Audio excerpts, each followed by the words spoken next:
In today's episode, the video was taken last July 26.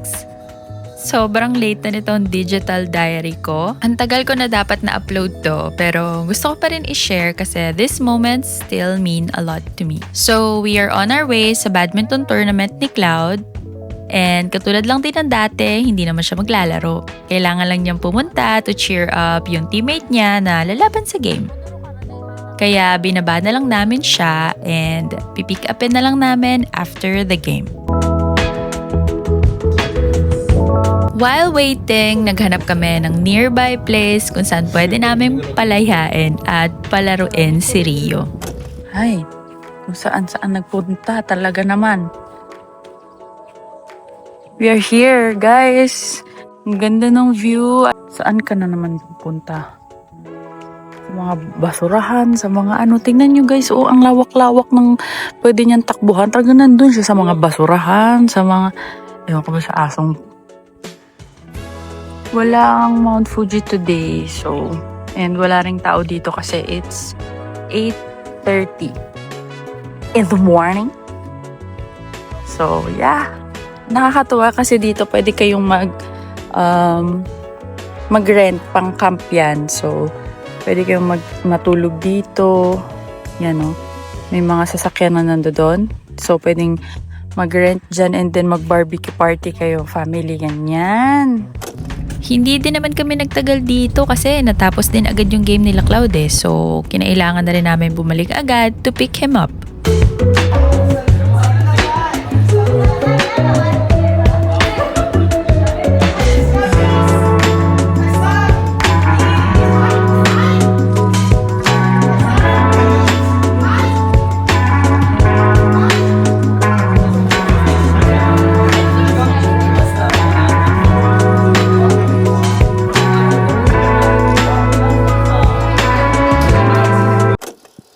Kakabalik lang namin sa bahay, guys. And, nagpe-prepare na ulit kaming lumabas.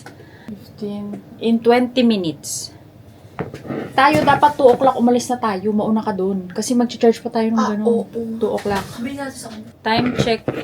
It's 1:48. And 2 o'clock, kailangan na namin lumabas kasi si Cloud ay binata na. So, kasama niya yung mga friends niya. Pupunta sila sa Matsuri. Kasi today ang Numazu Matsuri. Yes, Matsuri dito sa amin sa Numazu. So, si Cloud, nagkayayaan sila. Di ba? Kanina nga nagpunta kami dun sa tournament nila. Hindi ko na masyadong na-videohan kasi ang chaotic na mga Excel na talaga.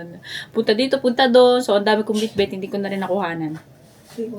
And, yung isang camera ko naman, dala ko siya, pero hindi ko dala to. Yung ilalagay lang dito. So, wala din, di ba?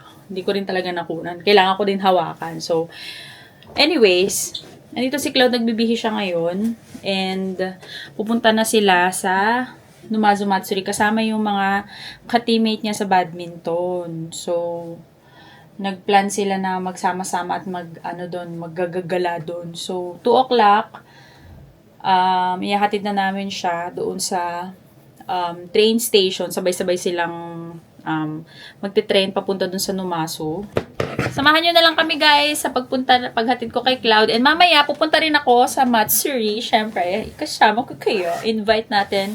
Kasama ko naman sila Del at ang mga friendships. Siyempre, di ba? Siyempre, may ibang lakad din kami kasi kailangan mapanood natin ang Hanabi or ang fireworks. Kasi yun ang talagang pinaka-inaabangan. So, yeah, kita kids! Enjoy natin ang araw na to. Higher! So, papunta na kami ngayon sa Den Shop.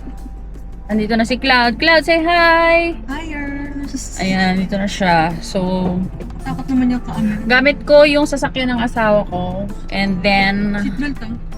naka-seatbelt ako. Iyahatid na natin si Cloudy boy. Sure ka nakakain ka? Sabali, pagdating doon, marami namang pagkain. Kakakain kayo doon. Tsaka maglaro kayo ng mga ano. Huwag mo ubusin naman lahat ng pera mo. Binili mo na lahat ng mga laruan doon. Diyos ko naman.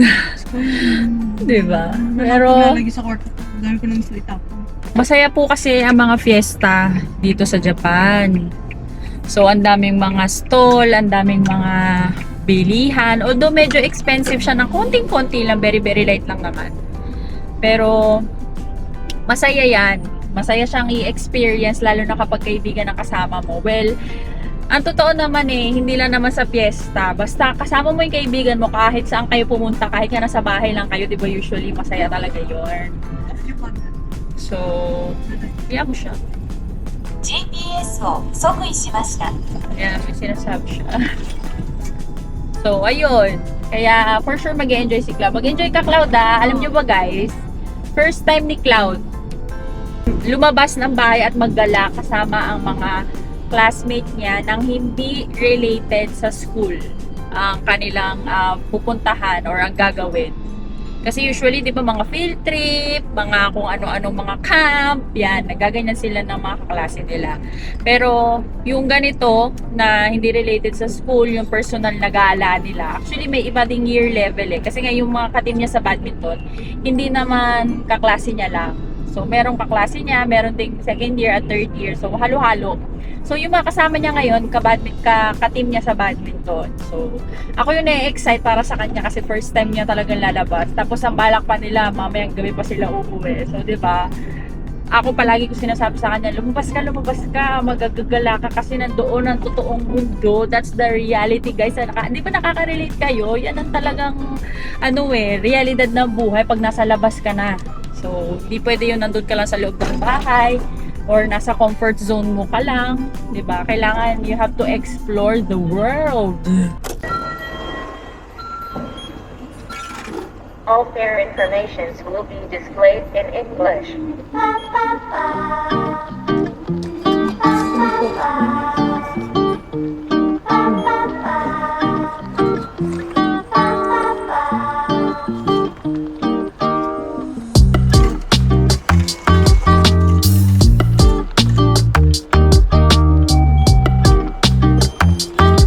Okay na, may charge na to. Yan ang 1,000. 1,187 ang ano. Laman nito. Yes. Oh, dito ka na mag-antay. Doon ko din matitibayin mo. Message mo na sila. Yun, doon, Upo ka doon, Uwi ka na. Gusto mo antayin kita muna? Hindi, okay. Hanggang makaano? Hindi, dito lang ako. Para if ever na Oo. Doon ka mag-ano. Saan pa? Ha? Uy! Ikaw! Mayabang ka! Hindi ko haraikin. Hindi, sabihin mo, tsui tayo. Haraeki ni tsui tayo. Diyan Hi. Oh my gosh, naiiyak ako. Malaki na talaga siya, friends. Why, Delilah? Malaki na talaga ang bata.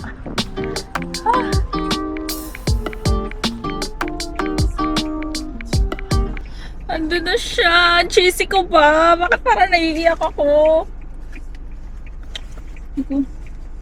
Parang naiiyak ako kasi malaki na yung anak ko. Ano ba? Sober na yan.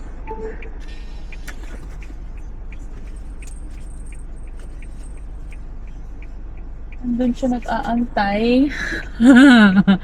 Ikot tayo. Ikot tayo. Malaki na talaga si Cloud, guys. Dati, pitos ka lang. Ito ka lang kaliit. Hindi naman siya masyadong excited, no? 2:18, nandito na siya. Pero kasi nahiya kasi siya na actually kaya namin inagahan. Kasi hindi siya marunong mag-charge nung card niya. And syempre, meron pa siyang nagkaka-anxiety siya kapag nagkakamali siya sa harapan ng mga friends niya. Parang ayaw niya napapahiya, parang ganun. Ayaw niya magpakita na nagkakamali siya, which is hindi naman natin maiiwasan yun. Well, ayoko naman siyang puwersahin or kontrolin na baguhin yung mga ganong ugali niya. Well, sinasabihan ko naman siya, pero nasa kanya pa rin yun kung ano yung gusto niya. And matututo din naman niya sa life, 'di ba? Yung mga ganyan. And basta masaya lang ako na hinaharap niya na ang buhay. Kasi kung alam niyo lang, guys, sobrang siya, meron siyang anxiety social anxiety. Meron siyang na-stress siya makipaghalubilo sa mga tao, ganyan. Tapos di niya alam yung gagawin niya. So, ngayon pa lang siya nagtatry. And, ayun nga, nabully pa siya sa school, di ba, nung paglipat niya dito, nabully siya, na ano siya. Kaya, mas lalo siyang nagkaroon ng social anxiety, parang ayaw na niyang makipaghalubilo or makipag-friend sa kahit na sino. Pero this time, sabi ko basta i-open mo lang yung pintuan sa kanila kasi isa sa pinaka masaya sa buhay natin yung magkaroon tayo ng kaibigan at alam mo yun, yung magganito, yung maggala kayo, di ba? Yung moments na magagawa nyo sa mga gala-gala nyo. Kahit nga hindi lang kayo maggala, tumambay lang kayo, masaya na yun eh. Ngayon na lang talaga siya nagiging open and nagtatry talaga. Kasi nandun pa rin yung pagiging introvert niya. Kapag ka magkakasama sila, tahimik siya, ganun. Nahihirapan siya makipaghalubilo. Pero, nag-grow naman siya. Habang tumatagal, medyo nagiging open na siya at mas nagiging natural na siya sa buhay niya. Nandito yung shades ko. Tinabi ng asawa ko. Iiwa ko dito. Sabi ko, na may shades ng babae. Akin pala yan. Basta masaya ako para sa kanya. Tapos mamaya, ako naman yung may gala. Sama-sama tayo. Let's go! Yun na sila, yun na. Yun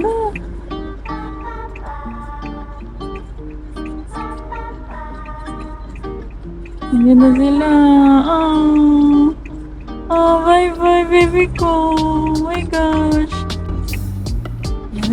Ayan na sila.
Habang naglalakad ako ng mga oras na to, di ko alam kung saan ako pupunta.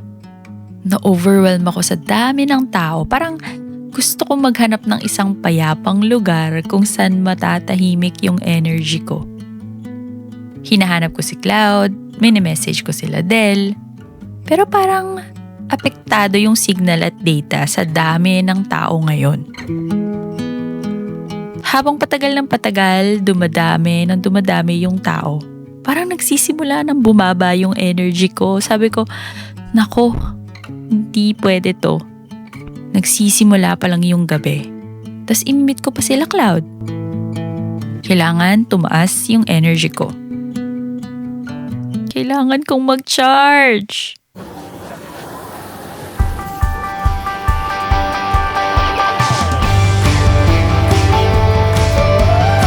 Buti na lang, di ako magdadrive ngayon.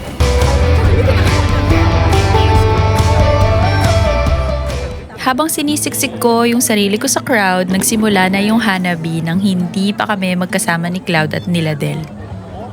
Nung una, di ko alam kung matutuwa ba ako o malulungkot. Honestly, parang naghalo-halo na siya. Malungkot ako kasi di ko kasama sila Cloud. Pero natutuwa ako kasi na-experience ko to. Ewan ko ba may something sa fireworks. Nakatayo ka lang naman, nakatingala, nakatitig, nakikinig ng pagputok. Kahinto ka lang. Pero nakafocus ka sa present. Pansamantala mong nakakalimutan ang past at future. Ayun, nakatingala ka lang, ina-appreciate ang bawat kislap at liwanag. Pero ang totoo, Nakaka-relax kasi nakakapahinga kahit saglit yung isip mo.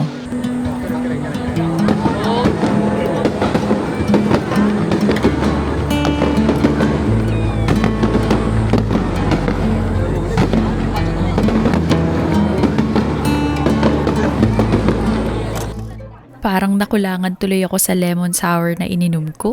Lemon sour. Second lemon sour, guys. Wala pa rin sila. Naglalakad ako to meet up Cloud kasi nag-iwahiwalay na sila ng mga friends niya. So, imimit natin siya. Let's go! Excited ako makita si Cloud.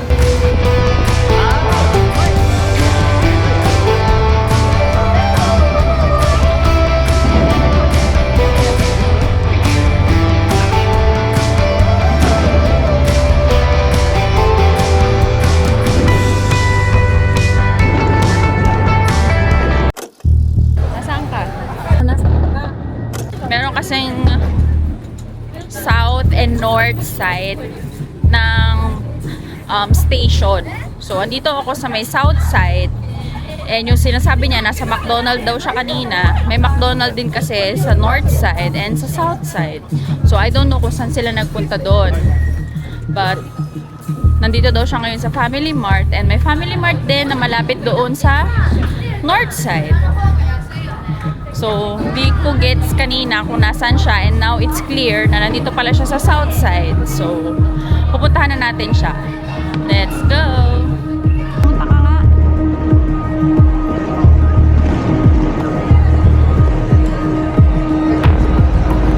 Sa dami ng Family Mart, nagkaligaw-ligaw na kami. So, this is it. For sure din dito siya sa Family Mart na to. Sigurado na ako.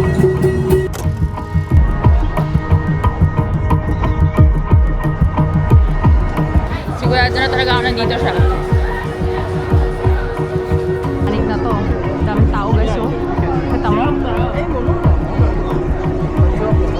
So, oh, andito sa tapat mo ko, tanga.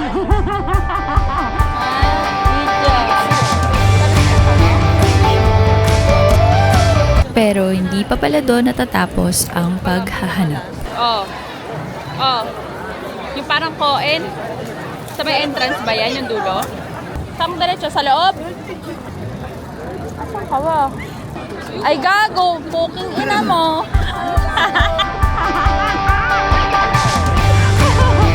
Happy birthday! We stayed for a little while and then nauna na rin kaming umuwi kasi pagod na rin si Cloud eh. Tsaka lumalalim na rin yung gabi. Happy birthday!